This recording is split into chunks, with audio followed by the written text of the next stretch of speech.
अब हम देखेंगे रेजिस्टेंस, रिएक्टेंस एंड इम्पीडेंस। अगर हम पहले वर्ड की बात करें रेजिस्टेंस, हम बहुत अच्छे से इससे फैमिलियर हैं। Resistance is a property of material which oppose to flow of current. Same to same ये भी उसी के जैसे हैं, या हम कह सकते हैं उसकी बहन और भाई हैं। जब जब करंट फ्लो होने की बात आती है तो करंट फ्लो के रास्ते में रुकावटें आती हैं, इसे ही हम क्या बोलते हैं, रेजिस्टेंस।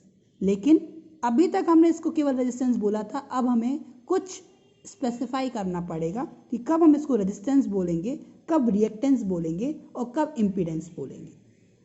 अगर हम डीसी सर्किट की बात करें तो डीसी सर्किट में केवल और केवल एक कंडक्टिंग वायर होता है, और वो कंडक्टिंग वायर जब रास्ते में अपोजिशन क्रिएट करता है उसे हम बोलते हैं रेजिस्टेंस। सेम टू सेम अगर एसी सर्किट में भी करंट फ्लो का अपोजिशन केवल और केवल कंडक्टर के कारण होता है तो उस सब्सटेंस को रेजिस्टर, उस प्रॉपर्टी को हम रेजिस्टेंस बोलते हैं। रिप्रेजेंट हम कैपिटल आर से करते हैं। इसका सिंबल हम बहुत अच्छे जानते हैं, इसकी यूनिट भी क्या होती है, ओम। रेजिस्टेंस फ्रीक्वेंसी पर डिपेंड नहीं करता, फ्रीक्वेंसी फ्री होती है। लेकिन जब हम बात करें रिएक्टेंस की तो ड्यू टू ओनली कैपेसिटर और इंडक्टर, हम कैपेसिटर जानते हैं, इंडक्टर भी जानते हैं, तो जब किसी सर्किट में अकेला कैपेसिटर लगा हो या अकेला इंडक्टर लगा हो और उसके कारण अपोज हो रहा हो करंट फ्लो का, तो उसे हम क्या बोलते हैं, रिएक्टेंस। यहाँ एक बात ध्यान रखने वाली है, रेजिस्टेंस के कारण एसी और डीसी दोनों में भी अपोज होता है, लेकिन रिएक्टेंस के कारण मतलब कैपेसिटर और इंडक्टर के कारण केवल और केवल एसी में अपोज होता है। इसका सिंबल है एक्स। अगर एल के कारण सर्किट में अपोजिशन आता है तो उसे हम बोलते हैं एक्सएल, और सी के कारण आता है तो उसे हम बोलते हैं एक्ससी। एक्सएल जो होता है जिसे हम बोल रहे हैं रिएक्टेंस, इसकी यूनिट भी ओम होती है और इसकी यूनिट भी ओम होती है, बट ये दोनों ही फ्रिक्वेंसी पर डिपेंड करते हैं। जबकि हम मालूम है कि ये हमारे देखें कि अकेला एल है तो एल क्या है, इंडक्टर, और इसकी यूनिट क्या है, हेनरी। लेकिन हम किसकी बात कर रहे हैं, एल की बात नहीं कर रहे हैं, एक्स एल की बात कर रहे हैं। और एक्स एल इक्वल टू क्या है, omega into L, where omega equal to 2 pi F. It means F depends on frequency. Frequency change करेंगे एक्सएल चेंज होगा, क्योंकि ओमेगा चेंज होगा तो एक्सएल चेंज होगा। तो ध्यान रखने वाली बात क्या है, ये इंडक्टर है, इसको यूनिट हेनरी होती है इंडक्टेंस की, लेकिन इसके अक्रॉस रेजिस्टेंस, इम्पीडेंस की बात करें, सॉरी रिएक्टेंस की बात करें, अपोजिशन की बात करें, तो उसे क्या बोलते हैं, XL, and XL equal to omega L. Number 1 point याद रखने वाली, XL equal to omega L. Same to same C की बात करें तो सी भी क्या है, कैपेसिटर है, यूनिट क्या होती है, फैराड, बट सी के अक्रॉस अपोजिशन जो होता है या रिएक्टेंस जो होता है उसे हम क्या बोलते हैं, XC equal to 1 upon omega C. Again it is depending on F. तो जो आर होता है ये एसी और डीसी में होता है, एल और सी केवल और केवल एसी में होता है। जो आर होता है ये फ्रीक्वेंसी फ्री होता है, डिपेंड नहीं करता फ्रीक्वेंसी पर, और एक्सएल और जो एक्ससी हैं वो फ्रीक्वेंसी पर डिपेंड करते हैं। तो अकेले सर्किट में आर लगा हुआ है तो क्या बोलेंगे, रेजिस्टेंस। सर्किट में अकेला एल लगा हुआ है या सी लगा हुआ है तो उसका पोजीशन को क्या बोलेंगे, रिएक्टेंस। बट जो प्रैक्टिकल सर्किट होते हैं वो कैसे होते हैं, इनमें हमारे पास अकेला आर, एल या सी बहुत ही कम होते हैं। क्या होते हैं, या तो आर और एल लगे होंगे, या आर और सी लगे होंगे, या एल और सी लगे होंगे, या आर, एल और सी तीनों ही लगे होंगे। तो जब किसी सर्किट में अपोजिशन क्रिएट होता है किसके कारण, 2 or more than 2 components, the components are R, L, C, then opposition is called impedance। मतलब कि अब ये नया वर्ड आ गया, रेजिस्टेंस का बड़ा दूसरा नाम क्या आ गया, इम्पीडेंस। डीसी सर्किट में केवल और केवल क्या होगा, रेजिस्टेंस। क्यों, क्योंकि डीसी सर्किट में एल और सी नहीं होते, केवल क्या होंगे उसमें, रेजिस्टेंस होगा तो उसका रेजिस्टेंस। लेकिन अगर हम एसी की बात करें तो एसी में रेजिस्टेंस की जगह हम क्या वर्ड यूज करेंगे, इम्पीडेंस, जिसमें opposition of flow of current होगा ड्यू टू एनी 3 कंपोनेंट। इससे रिप्रेजेंट किससे करते हैं, जेड। यूनिट अगेन इसकी क्या होती है, ओम। अब ये डिपेंड करेगा फ्रीक्वेंसी पर, करेगा, क्यों करेगा, क्योंकि इसके साथ साथ क्या आने वाले हैं, एल और सी भी आने वाले, इसलिए डिपेंड्स ऑन फ्रीक्वेंसी। एक टेबल जो हमारे लिए बहुत जरूरी है आगे के डेरिवेशंस के लिए भी, आगे को समझने के लिए, और बहुत इंपॉर्टेंट है फ्यूचर में आफ्टर 12th ऑल्सो, कि अगर हम अपनी बात करें कि हमारे पास एक सर्किट है जिसमें केवल आर लगा हुआ है, वोल्टेज लगा हुआ है, एल है, वोल्टेज है, सी है और वोल्टेज है, तो इस आर के अक्रॉस वोल्टेज कितना होगा, दैट मीन्स वी आर कितना होगा, इस सर्किट में करंट कितनी होगी, मतलब आई आर कितनी होगी, वी एल के अक्रॉस वोल्टेज कितना होगा, एल के अक्रॉस करंट कितनी होगी, सी के अक्रॉस वोल्टेज कितना होगा, करंट कितनी होगी। तो सबसे पहले हम जानते हैं, अगर इस सर्किट की बात करें तो आई आर इक्वल टू क्या होता है, ओम्स लॉ से V equal to I R, तो R I equal to V upon R या V equal to I R, ये हम जानते हैं। सेकेंड, सामने फैराडे इक्वेशन देखी थी, फैराडे लॉ क्या होता है, ईएमएफ, ईएमएफ मतलब कि voltage equal to L D I upon D T, V L equal to L D I upon D T, और ये हमारा कितना हो जाता है, I equal to 1 upon L V D T. Same to same यहाँ आई कितना होगा, C D V upon D T, V 1 upon C I D T. या तो आप इनको लर्न कर लीजिए या फिर आपके पास इनके सब डिराइव करने के भी तरीके होते हैं, ठीक है।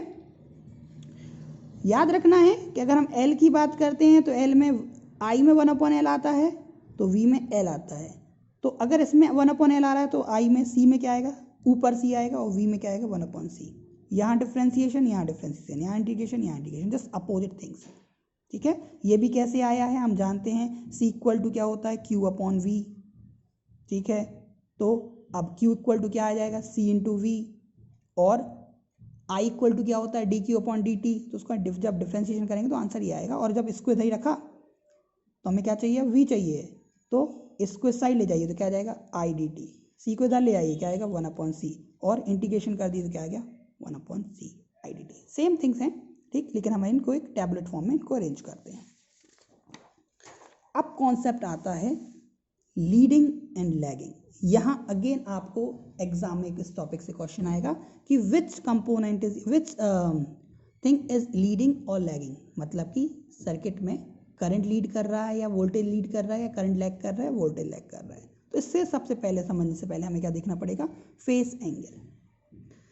हमारे पास टाइम के साथ इलेक्ट्रिक वोल्टेज और करंट की ग्राफ हमारे पास है, I equal to I not sine omega T, मतलब कि हमारे पास ये आई की इक्वेशन वेव फॉर्म दी है, जहाँ ये क्या पॉइंट है, I naught, equal to E naught sine omega T, ये हमारा क्या है, ई नॉट, और ये ई की इक्वेशन। इस ग्राफ में हम देख सकते हैं कि जहाँ आई की वैल्यू मिनिमम है वहीं ई की वैल्यू मिनिमम है, जहाँ आई की वैल्यू मैक्सिमम है वहीं ई की वैल्यू मैक्सिमम है, I zero E zero, I maximum E maximum, ये हमारे पास है। मतलब कि दोनों को हम कह सकते हैं सेम फेज पर हैं, सेम टाइम पर इनकी वैल्यू मैक्सिमम मिनिमम होती है। लेकिन अगर हम कुछ इस तरीके के ग्राफ प्लॉट करें कि आई का ग्राफ जा रहा है हमारा this one, I equal to I not sine omega T, और ई का ग्राफ है कुछ इस तरीके से, तो हम देख सकते हैं कि जब आई मिनिमम है तो ई मैक्सिमम है, जब आई मैक्सिमम है ई मिनिमम है, सेम टू सेम, मतलब कि हम कह सकते हैं इन दोनों के बीच में कितना एंगल है, पाई बाई 2 का। तो ये पाई बाई 2 इन दोनों में क्या है, फेज डिफरेंस। ये कहाँ से स्टार्ट हो रहा है, ये पाई बाई 2 फेज डिफरेंस है। अब कौन आगे है, तो पहले किसकी वैल्यू मैक्सिमम हो गई, आई की या ई की, ई की। तो ई जो है कितने डिग्री से, पाई बाई 2 डिग्री से, या पाई बाई 2 एंगल से, सॉरी डिग्री नहीं, पाई बाई 2 एंगल से क्या है, लीड कर रहा है किसको, आई को। या इसी चीज को हम बोल सकते हैं करंट जो है वो किसको लैग कर रहा है, वोल्टेज को लैग कर रहा है, कितने एंगल से, पाई बाई 2 एंगल से। जो पहले मैक्सिमम हो जाएगा उसे बोलेंगे लीडिंग, जो बाद में मैक्सिमम होगा उसे बोलेंगे लैगिंग, ठीक है। तो हमारे पास यहाँ कौन वैल्यू सबसे पहले हाईएस्ट पहुंच गई, ई की वैल्यू पहले हाई पहुंच गई, आई बाद में हाई पहुंचा, इधर पहुंचा, तो कौन पहले पहुंचा, ई, ई मतलब लीड कर रहा है, ठीक है। और कितने एंगल से, 5/2 से। सेम टू सेम इस क्वेश्चन में देखें, अब यहाँ हमारे पास ये इक्वेशन आई की है और ये ई की है। अगेन हम देखें कि कौन पहले मैक्सिमम वैल्यू तक पहुंच रहा है, तो ये कौन है, ई मैक्सिमम वैल्यू तक पहुंच रहा है, आई बाद में पहुंचेगा। तो ई लीड कर रहा है आई को, या आई लैग कर रहा है ई को, लेकिन कितने एंगल से, क्या 90 से, नहीं, कुछ एंगल से, कुछ मतलब कि कितने एंगल से, फाई एंगल से, इसे हम बोलते हैं फेज डिफरेंस। ठीक है, तो इसकी इक्वेशन अगर हम क्या लिखेंगे, अगर आई की इक्वेशन कितनी है, I not sine omega T, तो ई की इक्वेशन क्या आ जाएगी, E naught sine omega T plus phi, जितने एंगल से ये आगे होता है उसको हम यहाँ प्लस कर देते हैं।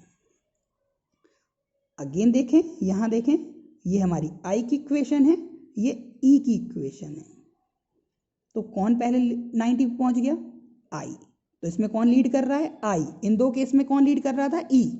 तो अगर आई की इक्वेशन कितनी है, I not sine omega T, तो ई कितने से लैग कर रहा है, पाई बाई टी से तो नहीं, कुछ और एंगल से, फाई, तो इसको हम क्या लिखेंगे अब, E naught sine omega T minus phi. अब ये देखिए, अभी तक हम क्या लिख रहे थे, प्लस फाई, क्यों, क्योंकि ई लीड कर रहा था, अब ई क्या कर रहा है, लैग कर रहा है, तो क्या लिखेंगे, माइनस फाई। ठीक, अब इसी चीज को दूसरे तरीके से भी लिख सकते हैं, अगर हमने रेफरेंस लिया होता क्या, ई साइन ओमेगा टी है, तो फिर आई को क्या बोलेंगे, आई लीड कर रहा है ई से कितना, प्लस फाई। अब डिपेंड करता है आप रेफरेंस क्या लेते हैं। So this is the concept of leading and lagging. अब आपको क्वेश्चन आएगा, अलग अलग आपको सर्किट दिए होंगे, उनमें आपको लीडिंग लैगिंग बतानी होगी। फॉर एग्जाम्पल, ऐसा एसी सर्किट जिसमें केवल आर लगा हो, ऐसा सर्किट जिसमें केवल सी लगा हो, जिसमें एल लगा हो, आर और एल लगे हों, आर और सी लगे हों, एल और सी और आर एल सी। तो अगला टॉपिक हमारे लिए बहुत ही इंपॉर्टेंट है।